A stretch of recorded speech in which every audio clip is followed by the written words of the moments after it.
سے پہلے میں آقا تجھ پر درود بھیجوں،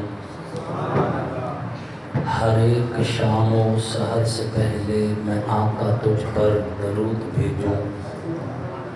خدا کا پیارا حبیب تو ہے، میرا تو سارا نصاب تو ہے، ہر ایک علم و ہنر سے پہلے میں آقا تجھ پر درود بھیجوں۔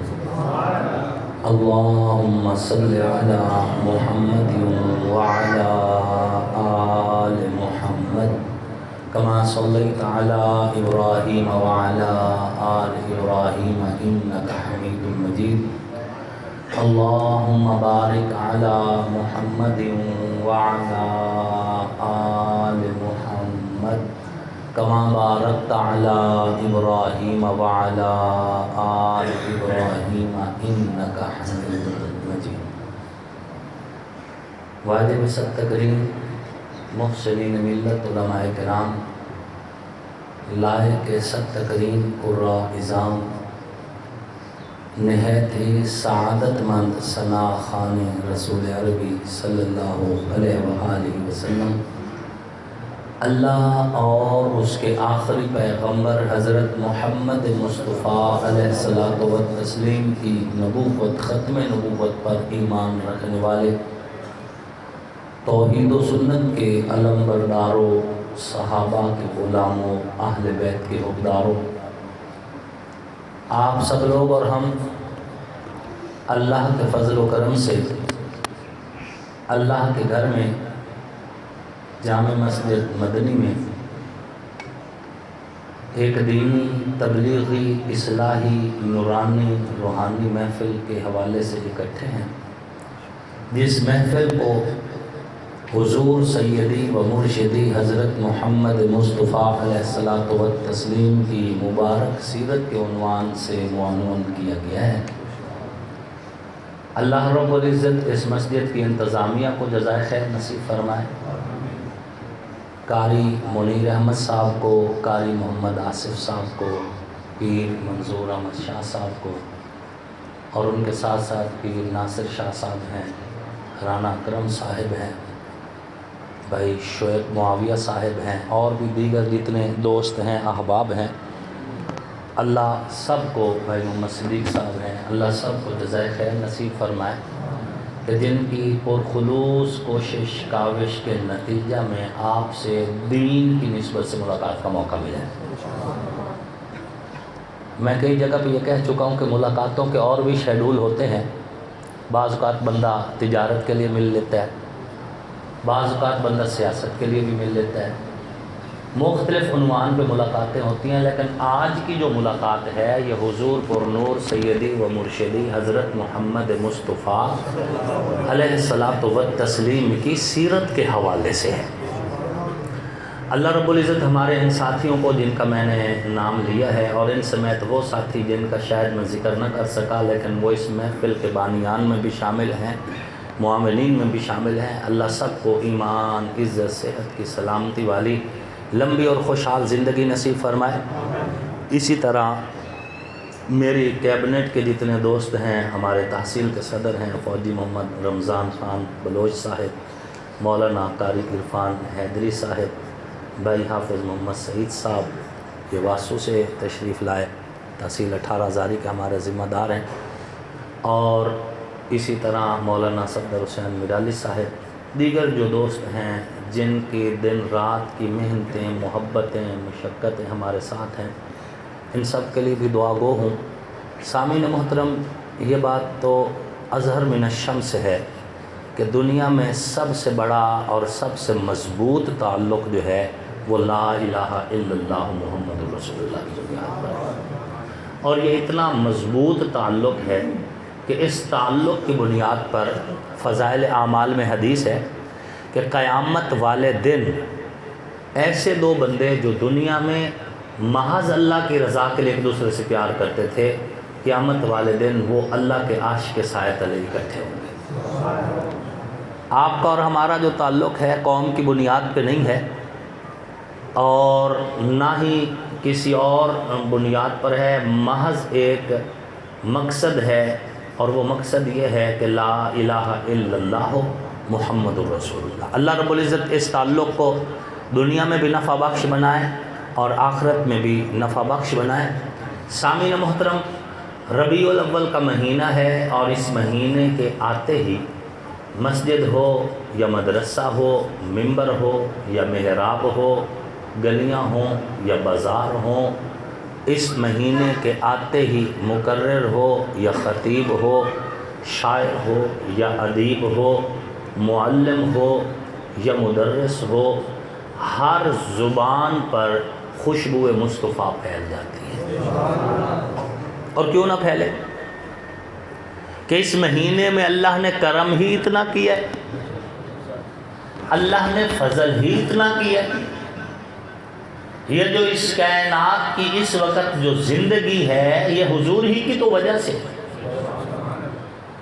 ایک روایت ہے، اگرچہ درایت کے اعتبار سے وہ شاید پوری قوی نہ ہو، لیکن فضائل میں اور سیرت کی تقریروں میں وہ اکثر بولی جاتی ہے کہ لولا لما خلقت الافلاق، کہ اگر میں نے محمد کو نہ بنانا ہوتا تو میں کچھ بھی نہ بناتا۔ یہ جو زمین ہے، آسمان ہے، چاند ہیں، ستارے ہیں، کہکشاں ہے، سورج ہے، عرش ہے، فرش ہے، برگ ہے، ثمر ہے، خشک ہے، تر ہے، بحر ہے، بر ہے، جن ہے، انس ہے، نباتات ہیں، جمادات ہیں، حیوانات ہیں، شہر اور گلیاں ہیں، پھول اور کلیاں ہیں، دریاؤں کی روانی ہے، سمندروں کی طغیانی ہے، ایمان اور ہدایت کی باتیں ہیں، نور کا سفر ہے، زندگی کی چہل پہل ہے، موت و حیات کی کشمکش ہے۔ یہ زندگی کے جتنے بھی نقشے ہیں میرے پیغمبر کے صدقے ہیں۔ لولا لما خلقت الافلاق، آقا نہ ہوتے کچھ بھی نہ ہوتا۔ اس کائنات کی زندگی، اس کائنات کی رونق، اس کائنات کی بقا، اس کائنات میں جو کچھ بھی ہے یہ صدقہ مصطفیٰ کا ہے صلی اللہ علیہ وآلہ وسلم۔ مولانا عرفان حیدری صاحب آپ سے گفتگو فرما رہے تھے، آخری لفظ ان کے جو ہیں وہ میری سماعتوں سے ٹکرا رہے تھے۔ حضرت سیدنا آدم علیہ السلام کے حوالے سے گفتگو ہو رہی تھی کہ انہوں نے بتایا کہ جنت کے درختوں کے پتوں پہ بھی اسم محمد لکھا ہوا تھا۔ اگرچہ یہ روایت بھی درایت کے اعتبار سے کمزور ہے، لیکن سیرت کے عنوان پر اس کو اکثر بولا جاتا ہے۔ میں آپ کو ایک روایت سناتا ہوں۔ اللہ رب العزت نے جب آدم علیہ السلام کو بنایا، آدم علیہ السلام کی روح الگ تھی اور جسم الگ تھا۔ روح اور جسم کو بھی ملایا نہیں تھا کہ محمد الرسول اللہ کی نبوت کا اعلان ہو چکا تھا۔ حدیث ہے باقاعدہ، کنت نبیا وکان آدم بین الروح والجسد، میری نبوت اس وقت تھی جب آدم کی روح الگ پڑی تھی، جسم الگ پڑا تھا۔ پھر اس روح اور جسم کو آپس میں جب ملایا گیا، کائنات کا سب سے پہلا بشر، کائنات کا سب سے پہلا انسان، کائنات کا سب سے پہلا نبی اور اللہ کا خلیفہ، خلیفۃ اللہ فی الارض، آدم علیہ السلام کی صورت میں جب روح جسم میں داخل ہوئی اور آدم علیہ السلام کی ولادت کی ترتیب پوری ہو گئی، تو آدم علیہ السلام نے آنکھ کھولی تو سب سے پہلے نظر آدم جس لفظ پہ پڑی وہ لفظ محمد تھا صلی اللہ علیہ وآلہ وسلم۔ حیران ہو کے پوچھا، اے میرے رب، سب سے پہلے مجھے بنایا، خلت کا تاج مجھے پہنایا، خلافت کا اعزاز مجھے دیا، نبی بھی سب سے پہلا مجھے بنایا، تو عرش پہ کس کو سجایا؟ یہ عرش پہ کس کا نام ہے؟ اللہ پاک نے فرمایا لولا لما خلقتک یا آدم، آدم اگر میں اس کو نہ بناتا تو میں تجھے بھی نہ بناتا۔ تیرے چہرے کا حسن، تیرے چہرے پہ آنکھیں، تیرے زندگی کے تسلسل، سانسوں کا آنا جانا، تیرا پورا قد کاٹ، تجھے نبوت کا ملنا، جو کچھ بھی ہے یہ صدقہ مصطفیٰ کا ہے۔ لولاہ لما خلقتک یا آدم، اے آدم اگر میں نے ان کو نہ بنانا ہوتا تو آپ کو بھی پیدا نہ کرتا۔ آپ کی تخلیق کا سبب ہوئی ہے جو میرے عرش پہ لکھا ہوا ہے۔ اور اے آدم تجھے میرے عرش پہ لکھے ہوئے لفظ محمد پہ حیرت ہو رہی ہے؟ انظر الی کتفیک، اپنے کندھے دیکھ، میرے عرش سے نظر ہٹا کندھوں کی طرف توجہ کر۔ حدیث شریف میں آتا ہے بین کتف آدم مکتوب محمد الرسول اللہ، آدم علیہ السلام کے دونوں کندھوں کے درمیان میں لکھا ہوا تھا کہ محمد اللہ کے رسول ہے۔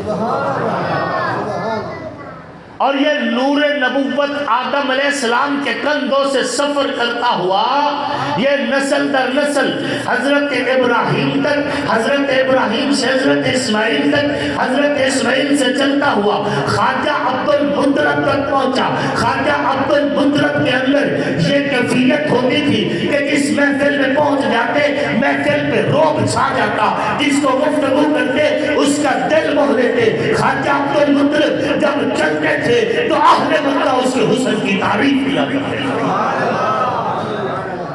مفسرین نے لکھا ہے، محدثین نے لکھا ہے کہ وجہ یہ تھی کہ خواجہ عبد المطلب کی پیشانی نور مصطفیٰ سے روشن تھی، اور پھر خواجہ عبد المطلب سے یہ نور منتقل ہوا جناب سیدنا حضرت عبداللہ کے اندر۔ اور یہی وجہ کہ سیدنا حضرت عبداللہ رضی اللہ تعالیٰ عنہ ایک سفر سے آ رہے تھے کہ ایک شہزادی نے ان کا راستہ روک لیا۔ جب راستہ روک لیا کہا ادھر آؤ، میں آپ سے علیحدہ بات کرنا چاہتی ہوں۔ جب بات کرنے کا ارادہ کیا تو اس شہزادی نے کہا کہ میں چاہتی یہ ہوں کہ تو مجھ سے نکاح کر لے، نکاح کر لے۔ حضرت عبداللہ صرف تاجر تھے اس وقت، وہ شہزادی بادشاہ کی بیٹی تھی۔ اس نے کہا میرا دل ہے تو مجھ سے نکاح کر۔ حضرت عبداللہ نے فرمایا میں اپنے ابا جان سے پوچھوں گا پھر بتاؤں گا۔ اپنے ابا پاس چلے گئے، ان کے ابا جان نے نکاح کر دیا حضرت سیدہ آمنہ کے ساتھ۔ نکاح ہو گیا، رخصتی ہو گئی۔ رخصتی کے بعد ایک دن حضرت عبداللہ نے سوچا کہ وہ جو شہزادی مجھے آفر کر رہی تھی بھلا اس سے تو پوچھے۔ گئے اور ان کے پاس جا کر شہزادی سے کہا کہ اجازت مل گئی ہے اگر آپ نکاح کرنا چاہیں تو۔ شہزادی نے کہا اب میں نکاح نہیں کرتی، کیونکہ اس دن جو تیرے چہرے میں نور تھا نا وہ نور شاید تیرا نکاح ہو گیا کسی اور طرف منتقل ہو گیا۔ میں نے تورات پڑھی ہوئی ہے، میں نے انجیل پڑھی ہوئی ہے، انجیل اور تورات میں جو آخری نبی کے باپ کی نشانی تھی وہ ساری نشانیاں تیرے اندر موجود تھی، لیکن اس وقت اس نشانی میں سے وہ چمک اور وہ دمک جو اس دن تیرے چہرے میں تھی آج نظر نہیں آ رہی۔ سچ بتا تیرا نکاح ہو چکا ہے نا؟ حضرت عبداللہ نے کہا میرا نکاح ہو چکا ہے۔ فرمایا اب میں شادی نہیں کرتی، اس وقت تو میرا یہ دل تھا کہ آپ کا مجھ سے نکاح ہو تو تاکہ آخری نبی میرے بطن میں سے پیدا ہو۔ میں عالمہ ہوں تورات کی، انجیل کی عالمہ ہوں، میں نے تیرا چہرہ دیکھا تھا تو پہچان گئی تھی، لیکن آج جس مقصد کے لیے میں نکاح کرنا چاہتی ہوں وہ پورا نہیں ہوتا، اس لیے میں آپ سے نکاح نہیں کرتی۔ یہ نور مصطفیٰ سب سے پہلے بطور امانت آدم علیہ السلام و تسلیم میں رکھا گیا، پھر یہ امانت نسل در نسل چلتی چلتی چلتی پھر یہ آگے حضرت ابراہیم تک، حضرت ابراہیم سے حضرت اسماعیل تک، حضرت اسماعیل سے خواجہ عبد المطلب تک، خواجہ عبد المطلب سے جناب حضرت عبداللہ تک، حضرت عبداللہ سے سیدہ آمنہ کے اندر جب یہ امانت منتقل ہوئی تو آمنہ فرماتی ہے کہ اس نور کا میرے جسم میں آنا تھا کہ میری آنکھیں منور، میری سانسیں منور، میری سوچیں منور، میرا جسم منور، میرا ہر سوچ منور، میرا کردار منور، میری گفتار منور۔ جب سے یہ بچہ میرے پیٹ کے اندر آیا، دنیا نور میں میں نے گویا کہ قدم رکھ دیا، پھر میری پیشانی کے اس نور کی برکت سے اللہ نے میرے لیے دنیا اتنی کھول دی کہ ایک دن ایسا بھی آیا کہ میں مکہ میں بیٹھی تھی، مکہ میں بیٹھ کے میں نے شام کے محلات دیکھ لیے۔ ہم نور مصطفیٰ کے منکر نہیں ہیں، یہ بات سمجھنے کی کوشش کریں۔ ہم یہ کہتے ہیں کہ حضور نور ایسا ہے کہ جبریل بھی اس کا مقابلہ نہ کر سکے۔ بات سمجھنے کو، حضور نور ایسا ہے کہ اللہ کا عرش بھی اس کا مقابلہ نہیں کر سکتا، اور حضور بشر ایسے ہیں کہ آدم بھی مقابلہ نہیں کر سکتا۔ بات سمجھ آ رہی ہے؟ نہ ہم حضور کے نور کے منکر ہیں، نہ ہم حضور کی بشریت کے منکر ہیں، اور ساتھ ساتھ یہ، اور ہم یہ بھی عقیدہ رکھتے ہیں کہ حضور کے نور جیسا نور نہ اللہ کے عرش کے مقدر میں، نہ جنت کے حسن کے مقدر میں، نہ حوروں کی تخلیق کے مقدر میں، نہ کسی فرشتے کے مقدر میں، نہ کسی نبی اور رسول کے مقدر میں، نہ چاند ستارے سورج کہکشاؤں کے مقدر میں۔ جو نور اللہ نے حضور کو دیا ہے وہ کائنات میں صرف حضور کا حق تھا۔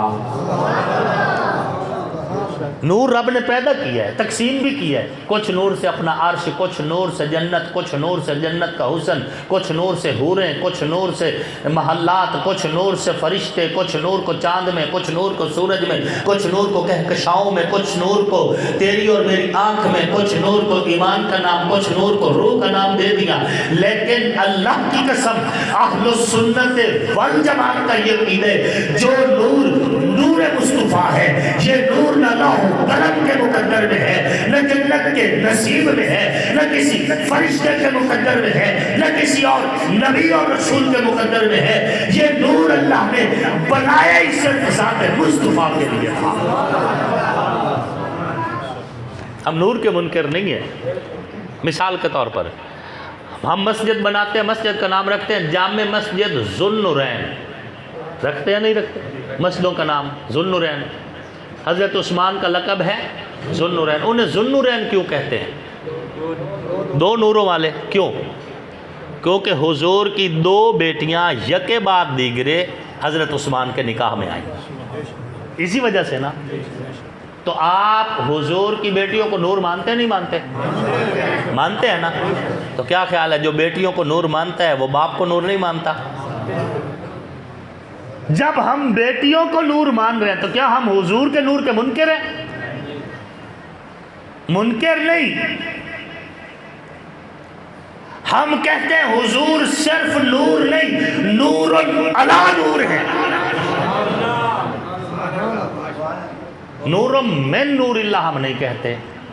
اس کی بھی وجہ ہے، اس ضد سے نہیں بچوں کے بریلویاں نے تسی نہیں آکھنا، نہیں یہ بات نہیں۔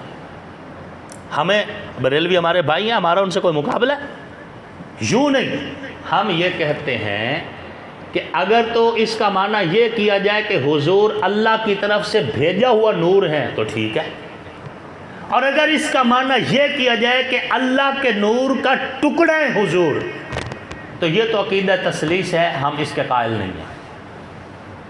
بات سمجھنے کو، یہ عقیدہ تثلیث ہے۔ نصرانیوں نے کہا ان اللہ ثالث ثلاثہ، کہ اللہ کے تین ٹکڑے ہو گئے، ایک بی بی مریم، ایک حضرت عیسیٰ اور ایک اللہ خود، جبکہ اہل السنت والجماعت کا متفق علیہ عقیدہ ہے۔ جو علماء ہیں نا اہل السنت، بریلوی علماء بھی جو علماء ہیں، آج کل مسئلہ یہ بنا کہ ممبر نعت خانوں کے ہاتھ چڑھ گیا ہے یا قصہ گو خطیبوں کے ہاتھ۔ اب وہ آپ بھی تو نہیں سننا چاہتے نا، آپ بھی چاہتے ہیں خطیبو ملے جڑا دو گلاں کر کے تلو موڑ ایک نال ایک نعت دا تڑکا یا کوئی نظم سناوے موڑ دو گلاں کرے۔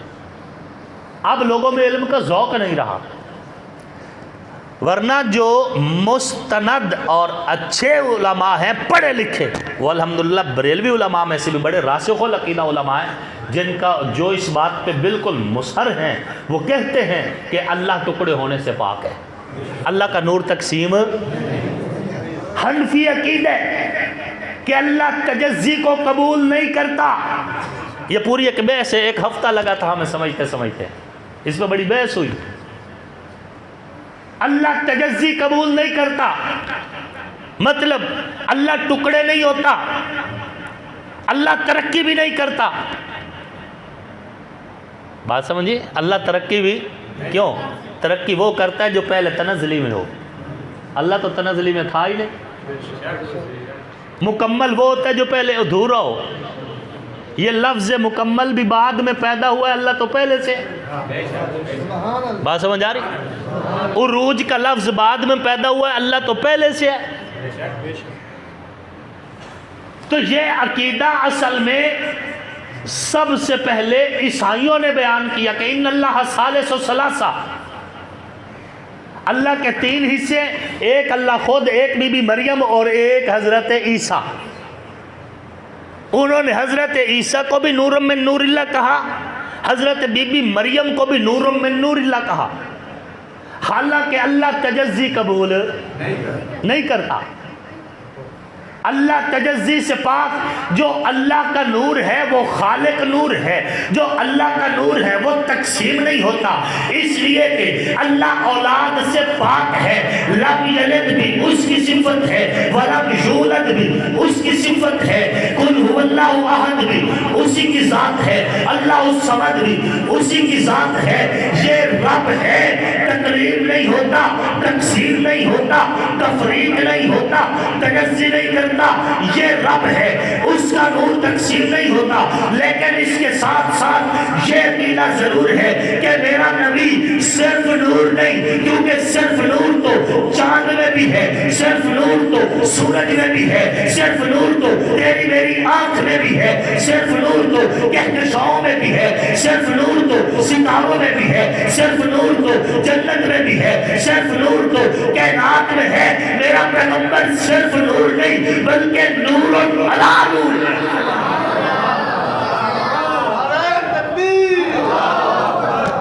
میرا پیغمبر ایسا نور ہے کہ اس نور سے اوپر صرف نور خدا ہے، باقی سارے نور میرے پیغمبر سے نیچے ہے، چاہے وہ اللہ کا عرش ہو، چاہے لوح قلم ہو، چاہے رف ہو، چاہے سدرۃ المنتہا ہو، چاہے جبریل امین ہو، کوئی بھی ہو، سارے نور حضور سے نیچے ہیں، حضور سے اوپر صرف نور خدا ہے۔ اور یہی ہم اہل سنت والجماعت کا عقیدہ ہے۔ اہل سنت والجماعت، دہرائیں، آپ کون ہیں؟ اہل سنت والجماعت۔ میں ہر جگہ بتاتا پھر رہا ہوں کہ یہ ول ضرور رکھنا ہے۔ ول ولاویں نو سدین دینا، ہاں جی، ایک ول ہور چا دیمی، یوں نہیں کہتے، ایک ول ہور دے چھوڑیا جی۔ یہ جو ول ہے نا، ول یہ گانٹھ ہے، یہ گانٹھ ہے جو آپ کو سنت مصطفیٰ سے بھی جوڑے رکھے گی، جماعت مصطفیٰ سے بھی جوڑے رکھے گی۔ اہل السنت والجماعت کا معنی ہے کہ ہم وہ ہیں جو سنت مصطفیٰ سے بھی جڑے ہوئے ہیں، جماعت مصطفیٰ سے بھی جڑے ہوئے ہیں۔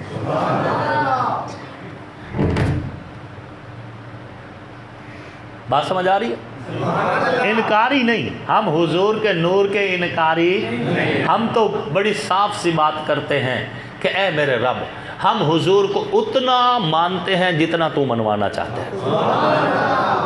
میرے رب تو نے والضحیٰ کہا آمنا وصدقنا، واللیل اذا سجا کہا آمنا وصدقنا، الم نشرح لک صدرک کہا آمنا وصدقنا، ما زاغ البصر وما طغى کہا آمنا وصدقنا، ورفعنا لک ذکرک کہا آمنا وصدقنا۔ اے میرے رب تو نے حضور کو یاسین کہا آمنا وصدقنا، طٰہٰ کا خطاب خطاب دیا، آمنا و صدقنا یا ایھا المزمل کہا، آمنا و صدقنا یا ایھا المدثر کہا، آمنا و صدقنا وما محمد الا رسول کہا، آمنا و صدقنا هو الذی بعث فی الامیین کہا، آمنا و صدقنا هو الذی ارسل رسولہ بالہدی کہا، آمنا و صدقنا انا ارسلناک شاہدا و مبشرا و نذیرا کہا، آمنا و صدقنا داعیا الی اللہ باذنہ و سراجا منیرا کہا، آمنا و صدقنا اے کائنات کے خالق تو نے آپ علیہ السلام کو وما ینطق عن الہوی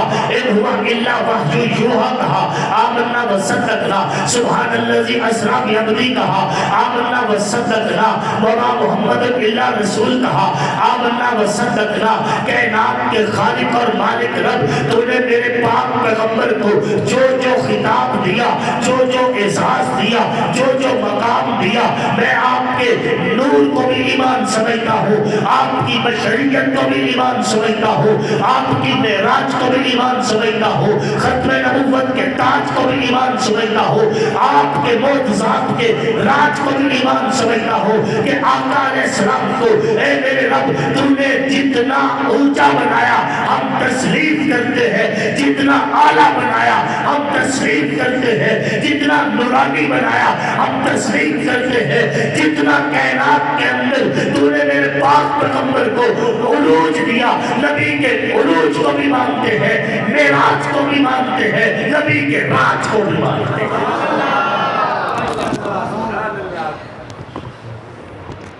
بات سمجھ آ رہی ہے؟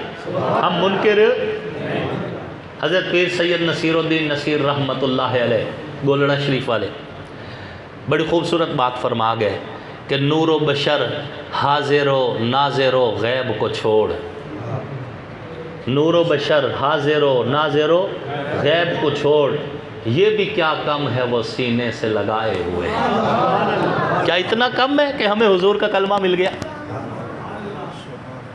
اس کائنات کی ہر رونق، اس کائنات کی ساری زندگی، اس کائنات میں پھول اور کلیاں، اس کائنات میں شہر اور گلیاں، اس کائنات میں لہلہاتے کھیت، اس کائنات میں چہچہاتے پرندے، اس کائنات میں مسکراتے پھول، اس کائنات میں چاند اور سورج کا سفر، اس کائنات میں انسان اور جن، اس کائنات میں فرشتوں کا وجود، اس کائنات میں زندگی کی باتیں، اس کائنات میں ساری بقا، جو کچھ بھی ہے صدقہ مصطفیٰ کا ہے، چاہے امانت ہو، دیانت ہو، شرافت ہو، صداقت ہو، عدالت ہو، سخاوت ہو، شجاعت ہو، حیا ہو، پاک دامنی ہو، توحید ہو، رسالت ہو، مسجد ہو، منبر ہو، محراب ہو، صدقہ مصطفیٰ کا ہے، شہادت کے معلم کی تعلیم مصطفیٰ کا صدقہ، مقرر کی تقریر مصطفیٰ کا صدقہ، خطیب کی خطابت مصطفیٰ کا صدقہ، محدث کی حدیث مصطفیٰ کا صدقہ، قرآن کی تلاوت مصطفیٰ کا صدقہ، تیرا میرا چہرہ سلامت مصطفیٰ کا صدقہ،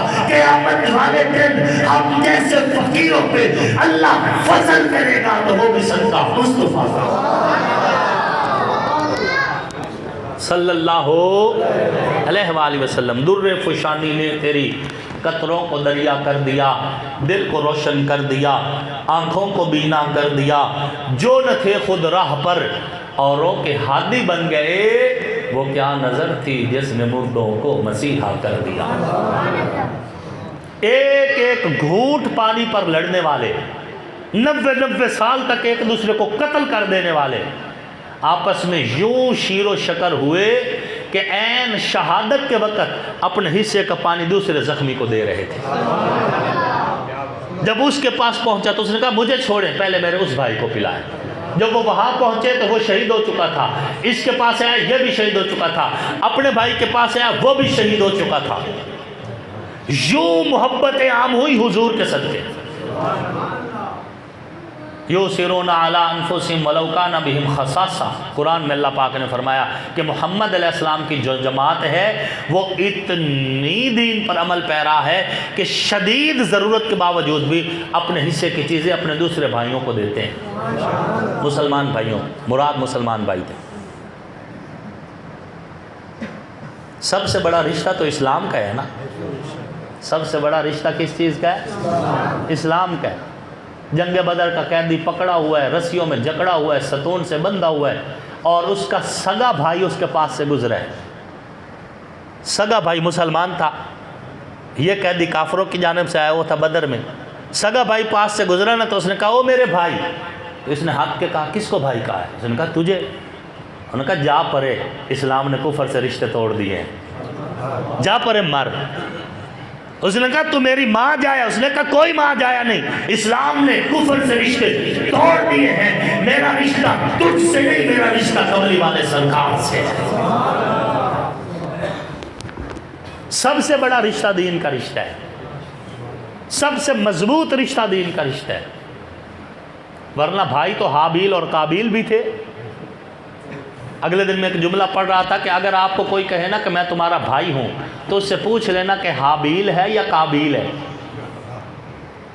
کیونکہ آج کل تو بھروسہ نہیں نا، کس زندگی کے کس موڑ پہ کون کسی کا دشمن بن جائے. خیر میں بات کر رہا تھا، ربیع الاول کا مہینہ ہے، سوموار کا دن ہے، بنو ہاشم کا قبیلہ ہے، عبد المطلب کا خاندان ہے، جناب عبداللہ کا گھر ہے، سیدہ آمنہ کی گود ہے، صبح صادق کا وقت ہے، میرے پاک پیغمبر تشریف لاتے ہیں. آقا کے آنے کے ساتھ گھر خوشبو سے بھر جاتا ہے. خواجہ عبد المطلب کو خبر ہوتی ہے، دوڑتے ہوئے آتے ہیں آپ علیہ السلام کو دیکھنے کے لیے، اپنا پوتا دیکھنے کے لیے. گھر میں قدم رکھتے ہیں تو خوشبو کا چوکا استقبال کرتا ہے. حیران ہو کے پوچھا آمنہ خوشبو لگائی ہے؟ نہیں ابا جان میں نے تو خوشبو نہیں لگائی. بیٹا یہ خوشبو کہاں سے آ رہی ہے؟ فرمایا آپ کے پوتے کے جسم سے آ رہی ہے. آپ کے پوتے کے جسم. یہ نسبت مصطفیٰ ہے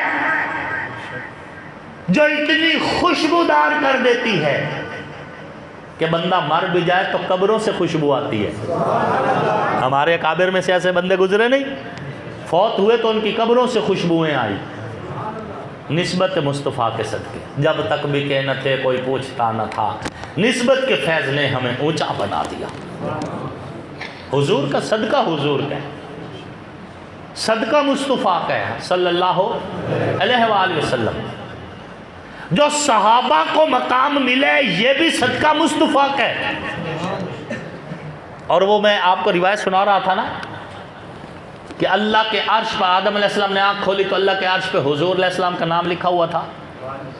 تو یہ صرف حضور کا نہیں لکھا ہوا تھا، ساتھ اور بھی کچھ ہستیاں تھیں جن کا نام اللہ نے اپنے عرش پہ شروع سے لکھوا رکھا تھا. مولا کائنات امیر المؤمنین حضرت مولا علی کرم اللہ وجہہ فرماتے ہیں کہ حضور علیہ الصلوۃ والتسلیم جب معراج سے واپس تشریف لائے تو حضور نے ہمیں بتایا تھا کہ جب میں اللہ کے عرش پر پہنچا تو نور سے لکھی ہوئی ایک تحریر میرے سامنے کی گئی. نور سے لکھی ہوئی ایک تحریر میرے سامنے کی گئی. اس پہ لکھا ہوا تھا لا الہ الا اللہ محمد الرسول اللہ، ابو بکر الصدیق، عمر الفاروق، عثمان ذو النورین. یہ حضرت علی راوی ہیں اس حدیث کے، کوئی اور نہیں. حضور کا ہر صحابی معتبر ہے، حضرت ابو ہریرہ ہوں، حضرت سعد ہوں، کوئی بھی صحابی ہوں. ہم تو ہر روایت جو نبی کے صحابہ سے اسے لیتے ہیں، لیکن اس روایت کو تو حضرت علی بیان فرما رہے ہیں. فرمایا اللہ کے عرش پر اصحاب ثلاثہ کے نام لکھے ہوئے، حضرت ابو بکر، حضرت عمر اور حضرت عثمان سلام اللہ علیہ مجمعین. حضرت علی نے اپنا نام نہیں لیا. اس میں کیوں نہیں لیا؟ اس حکمت کو علی جانے یا علی کا خدا جانے. اس میں کیا حکمت تھی؟ یا علی جانے یا علی کا خدا جانے. لیکن سیدنا انس رضی اللہ تعالیٰ عنہ صحابی رسول ہیں، وہ فرماتے ہیں کہ میں اس وقت موجود تھا جب حضور واقعہ معراج سنا رہے تھے. حضور نے بات یہاں پر ختم نہیں کی تھی. حضور علیہ السلام نے ایک جملہ اور بھی فرمایا تھا. حضور نے فرمایا تھا اللہ کے عرش کے ایک ستون پر نور کے ساتھ ایک اور بات بھی لکھی ہوئی تھی، اور وہ یہ تھی لا الہ الا اللہ محمد الرسول اللہ وَأَيَّدْتُهُ بِعَلِيٍّ. ہم نے علی کو نبی کا ویر بنا دیا ہے. ہم نے علی کو نبی کا ویر بنا دیا ہے. ہر لحظہ نبی کی تصدیق، تائید، نبی کا تعاون، نبی کے ساتھ دائیں بائیں آگے پیچھے رہنے والا کون ہوگا؟ علی۔ کون ہوگا؟ اللہ کے عرش پہ لکھا ہوا۔ تو ان چاروں صحابہ کے نام اللہ نے اپنے عرش پر لکھے ہوئے ہیں۔ فرش والے نہ بھی مانے، عرش والا تو مانتا ہے نا۔ اور جب تک ہم جیسے فقیر موجود ہیں، فرش والوں کو بھی ہم انشاءاللہ یہ پیغام دیتے رہیں گے کہ نبی علیہ السلام کا یارانہ بھی پاک ہے، نبی علیہ السلام کا گھرانہ بھی پاک ہے۔ سیدنا امام حسن المجتبی سلام اللہ علیہ، یہ حدیث ان سے روایت ہے، فرماتے ہیں کہ قیامت والے دن دین اسلام حضرت عمر کو ڈھونڈتا پھرے گا۔ حضرت عمر کو محشر کے میدان میں ڈھونڈے گا۔ حضرت عمر کو جب مل لے گا تو حضرت عمر کے بازو سے پکڑے گا اور اللہ کے عرش کے سامنے لے جائے گا اور کہے گا اے میرے رب، میں چھپا ہوا تھا، اس نے مجھے ظاہر کر دیا۔ میں ڈرا ہوا سہما ہوا تھا، اس نے للکار کے کہا کہ ہے کوئی جو بچے یتیم کروانا چاہتا ہے۔ اے اللہ، عمر نے میرا حق ادا کیا تو عمر کا حق ادا کر دے۔ دین سفارش کرے گا حضرت عمر کی۔ اس حدیث کے راوی کون ہے؟ امام حسن پاک۔ کون ہے؟ امام حسن پاک۔ سیدنا صدیق اکبر رضی اللہ تعالیٰ عنہ کے لیے جناب سیدنا امام جعفر الصادق سلام اللہ علیہ، ان سے پوچھا گیا، ممبر پہ یوں بیٹھے ہیں حضرت سیدنا امام جعفر الصادق، کتاب کا نام ہے بائبل سے قرآن تک۔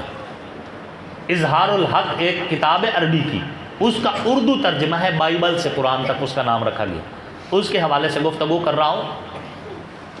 یوں بیٹھے امام سیدنا امام جعفر صادق سلام اللہ علیہ ممبر پہ تشریف فرما، ایک بندہ کھڑا ہوا، اس نے کہا امام صاحب تلوار کے دستے میں چاندی لگوانے کی اجازت ہے؟ وہ جو دستہ ہوتا ہے جہاں سے تلوار پکڑی جاتی ہے، یہ اس پہ چاندی لگوا سکتے ہیں؟ امام سیدنا امام جعفر الصادق سلام اللہ علیہ نے فرمایا کہ تلوار کے دستے میں آپ چاندی لگوا سکتے ہیں، اجازت ہے، آپ لگوا سکتے ہیں۔ تلوار کے دستے میں چاندی لگوانا جائز ہے۔ اور دلیل میں کیا فرمایا؟ فرمایا کہ سیدنا ابو بکر صدیق رضی اللہ تعالیٰ عنہ کی تلوار کے دستے میں چاندی لگا ہوا تھا، اس لیے تلوار کے دستے میں چاندی لگوانا جائز ہے۔ ذمہ دار ہوں اپنے حوالے کا۔ یہ باتیں کیوں کرتا ہوں، یہ حوالے کیوں دیتا ہوں؟ کسی کو زیر کرنے کے لیے نہیں، کسی کو ہرانے کے لیے نہیں، مناظرہ کرنے کے لیے نہیں، اس لیے کہ محبت کی فضا پیدا ہو سکتا ہے نفرتوں کی اس اندھیری میں، ہو سکتا ہے تعصب کے ان طوفانوں میں کوئی ایسا ہو جس کی آنکھوں میں دھول ہو لیکن وہ چلنا حق پہ چاہتا ہو، تو اسے حق مل جائے، وہ اپنی راہ اور اپنی منزل پہ پہنچے۔ نہ کسی کو ہرانا مقصد ہے، نہ نیچا دکھانا مقصد ہے، نہ میں اس اوقات کا آدمی ہوں، میں بہت چھوٹا مولوی ہوں، میں اس حیثیت کا نہیں ہوں کہ میں مناظرے کر سکوں، بہت تھوڑا علم ہے میرے پاس۔ فرمایا تلوار کے دستے میں چاندی لگوانا جائز ہے، کیونکہ سیدنا ابو بکر صدیق کی تلوار کے دستے میں چاندی لگا ہوا تھا۔ لوگوں نے کہا، اس بندے نے پوچھا، اس نے کہا کیا آپ بھی ابو بکر کو صدیق کہتے ہو؟ نہیں سمجھے؟ پوچھنے والے کہا کیا آپ بھی ابو بکر کو صدیق کہتے ہو؟ راوی کہتا ثم وثب عن المنبر، امام صاحب غصے میں وہ آئے اور ممبر سے نیچے اترے، فرمایا ہاں اللہ کی قسم ابو بکر صدیق ہے۔ فرمایا ابو بکر صدیق ہے، ابو بکر صدیق ہے، ابو بکر صدیق ہے۔ جو ابو بکر کو صدیق نہ مانے خدا اسے دنیا میں بھی ذلیل کرے اور آخرت میں بھی ذلیل کرے۔ لفظ ہے حضرت امام جعفر الصادق کے کہ خدا اس کا ستیہ ناز کرے دنیا آخرت میں، یہ لفظ ہے، ترجمہ کر رہا ہوں میں، ذمہ دار ہوں اپنے حوالے کا۔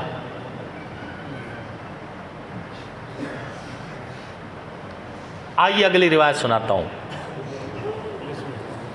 یہ روایت بھی یار لوگوں کی کتاب کے حوالے سے ہے، منتہی الاعمال میں بھی ہے، 2-3 اور کتابوں میں بھی ہے، کہ قیامت والے دن اعلان ہوگا صبح صبح، الا ان علیا وشیعتہ هم الفائزون، کہ غور سے سن لو، علی اور علی کے ماننے والے دونوں کامیاب ہو گئے۔ صبح صبح اعلان ہوگا، اہل تشیع کا حوالہ دے رہا ہوں، کتاب انہیں کی ہے۔ صبح صبح اعلان ہوگا، الا ان علیا وشیعتہ هم الفائزون، خوب غور سے سن لو، علی بھی کامیاب اور علی کے ماننے والے بھی۔ اور اسی روایت کا اگلا حصہ ہے، اسی روایت کا اگلا حصہ کہ اسی دن حشر کے میدان میں عصر کے وقت پھر اعلان ہوگا رب کی جانب سے، الا ان عثمان وشیعتہ هم الفائزون، غور سے سن لو، عثمان بھی کامیاب ہو گیا اور عثمان کو ماننے والے بھی کامیاب ہو گئے۔ یہ جو اب نفرتیں ہیں نا، یہ پہلے نہیں تھیں، آج سے 200-300 سال پہلے کی کتابیں آپ اٹھا لیں تو ان کتابوں میں الحمدللہ آپ کو خلفائے راشدین مہدیین کے حوالے سے مناقب مل جائیں گے۔ ماحول اب آلودہ ہوا ہے، خصوصاً 100 سال سے، پہلے اس انداز سے نہیں تھے معاملات۔ ہم تو نبی کے یارانے کے بھی غلام ہیں اور نبی کے گھرانے کے بھی۔ جس علی کو حضور نے اپنی بیٹی دی، وہ ہم پاگل ہیں اس علی سے نفرت کریں؟ ہم کوئی پاگل ہیں کہ جہنم جائیں؟ ہم کوئی منافق بن کے مرنا چاہتے ہیں؟ جس علی کو حضور اپنی بیٹی کا رشتہ دے، میں اس علی کو اپنا پیر کہتا ہوں۔ جسے حضور اپنا ویر کہتے ہیں، میں اس علی کو اپنا پیر کہتا ہوں۔ اصحاب کی محفل میں ایک بات ہوئی تھی، آقا کے لبوں کی، وہ بات علی ہے جس کو ڈوبا ہوا سورج بھی پلٹ کر دیکھے، آصف کے عقیدے میں وہ ذات علی ہے۔ اہل سنت کی کتاب ہے ترمذی شریف کی، میں کئی جگہ پہ یہ روایت سنا چکا ہوں۔ حضرت ابو سعید خدری رضی اللہ تعالیٰ عنہ فرماتے ہیں کہ جب حضور ظاہری طور پر اس دھرتی کے سینے پہ موجود تھے تو حضور ہمیں بتا دیا کرتے تھے کہ محفل میں فلاں بندہ جو ہے نا وہ منافق بیٹھا ہے، اوپر سے کلمہ پڑھتا ہے، اس کا دل مومن نہیں ہے، منافق ہے فلاں بندہ۔ جب حضور نے پردہ فرما لیا تو وحی کا سلسلہ بند ہو گیا، اب ہمیں کوئی بتاتا نہیں تھا۔ آقا کے پردہ فرمانے کے بعد کافی سارے یہودی بھی بظاہر کلمہ پڑھ کے مسلمان ہو گئے۔ حضور کے بعد، جو حضور کے دور تک تھے وہ تو صحابہ تھے نا، اور صحابہ کے حق میں تو قرآن کہہ گیا وَكُلًّا وَعَدَ اللَّهُ الْحُسْنَىٰ، سارے جنتی ہیں، اور جنتی منافق نہیں ہوتا۔ بات سمجھنے کی کوشش کریں، اور یہ بھی ذہن میں رکھنا، کافر اتنا خطرناک نہیں ہوتا جتنا منافق خطرناک ہوتا ہے۔ جملہ تھوڑا گہرا ہے، بعد میں سوچتے رہ جانا۔ کافر اتنا نقصان دہ نہیں ہوتا جتنا منافق نقصان دہ ہوتا ہے، اور منافق کی سزا بھی زیادہ ہے۔ ان المنافقین فی الدرک الاسفل، سزا زیادہ بھی لگی اس کو۔ فرمایا حضور ہوتے تھے بظاہر دنیا کے سینے پر تو آقا بتاتے تھے فلاں بندہ محفل میں جو بیٹھا ہے منافق ہے۔ حضور نے پردہ فرما لیا، اب حضور کے علاوہ ہمیں تو کوئی بتانے والا نہیں تھا، جبریل کا سلسلہ حضور کے ساتھ ہی ختم ہو گیا۔ آقا کے پردہ فرمانے کے بعد کافی سارے یہودیوں نے بھی کلمہ پڑھا، مسلمانوں کی صف میں آ گئے، تو اب ہمیں پتہ نہیں چلتا تھا کہ کون کون سا بندہ پکا مسلمان ہے اور کون کون سا بندہ ان میں منافق ہے۔ حضرت ابو سعید خدری فرماتے پھر ہم نے جب منافقوں کی پہچان کرنا ہوتی، پتہ لگانا ہوتا کہ کون منافق ہے، تو پھر ہم اپنی محفلوں میں ذکر علی کیا کرتے تھے۔ ہم اپنی محفلوں میں ذکر علی کیا کرتے تھے، اور پھر لوگوں کے چہرے دیکھا کرتے تھے، چہروں کی بدلتی رنگت بتا دیتی تھی کہ مومن کون کون ہے اور منافق کون کون ہے۔ بات سمجھ آ رہی ہے؟ کیوں؟ یہودیوں کو جو تکلیف پہنچی ہے نا حضرت علی سے، یہ لاکھ پردے میں بھی چھپ جائے یہودی، جب بھی ذکر علی ہوگا اس کا چہرہ بگڑ جائے گا۔ یہ ذہن میں رکھنا، جب بھی ذکر علی ہوگا، یہودی ہو یا یہودیت ہو، ان کا چہرہ بگڑ جائے گا۔ اور فارس والوں کو، فارسیوں کو جو تکلیف پہنچی ہے وہ پہنچی ہے حضرت عمر سے۔ کس سے؟ ایران، شام، قبرص سارے فتح کیے کس نے؟ حضرت عمر نے۔ جب بھی کسی فارسی کے سامنے یا فارسی سوچ کے سامنے آپ ذکر عمر کریں گے، چہرہ بگڑ جائے گا۔ بات سمجھ آ رہی ہے؟ حق اور باطل کے درمیان پہچان کا نام ہے عمر۔ حق اور باطل میں جو فرق پیدا کرتا ہے وہ کون ہے؟ اور مومن اور منافق میں جو فرق پیدا کرتا ہے وہ ہے علی، وہ ہے۔ سنبھال کے رکھو، یہ جو فرقے تمہارے ہیں، عمر بھی ہمارے ہیں، علی بھی ہمارے ہیں۔ اور جن کی آنکھوں پہ نبی کے بوسے، جو میرے پیغمبر کا لب چوسیں، جو حضور کے سینے سے لگیں، جو آقا کی گود میں کھیلیں، جو حضور کے کندھوں کی سواریاں کریں، جنہیں آقا دیکھ کے حضور منبر چھوڑ دیں، استقبال کریں، جنہیں حضور چومیں فشمہ پھر سونگھیں، جن کی رگوں میں میرے پیغمبر کا مقدس خون دوڑتا ہے، ہم حسن و حسین کو سلام بھی کرتے ہیں۔ وہ جنتی جوانوں کے بادشاہ ہیں، جنت کے مالک ہیں، ہم ان کے غلام اور کمی ہیں، اور اسی غلامی پہ فخر کرتے ہیں۔ کہو الحمدللہ، اللہ کا شکر ہے، کہو اللہ کا شکر ہے۔ آنکھوں کا نور دل کی چاہت حسین ہے، اسلام کی شناخت غیرت حسین ہے، حور و قصور جنت میں ہے دل پذیر، لیکن سردار شباب جنت مولا حسین ہے۔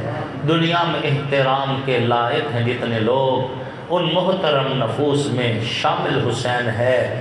جس نے زبان چوسی محبوب کبریا کی، وہ خوش نصیب کامل مرشد حسین ہے۔ قاتل حسین پر ہے لعنت خدا کی آج تک، اور میری زبان پہ آج بھی واہ واہ حسین ہے۔ کافر مرے جو کرتا ہو نفرت حسین سے، آصف میرا تو مذہب عقیدہ حسین ہے۔ اللہ رب العزت عمل کرنے کی توفیق نصیب فرمائے، اصحاب محمد و آل محمد کا پکا سچا غلام بنائے۔ آج کی نشست چونکہ سیرت کے حوالے سے تھی، خالصتاً مذہبی اور دینی نشست تھی، ہلکا بن گیا ہے، زندگی رہی تو سیاسی معاملات میں ملتے جلتے رہیں گے۔ آپ کا اور ہمارا زندگی کے آخری سانس تک تعلق ہے، اور انشاءاللہ جنت میں بھی یہ تعلق آپ کو اور ہمیں نفع دے گا۔ وما علینا الا البلاغ۔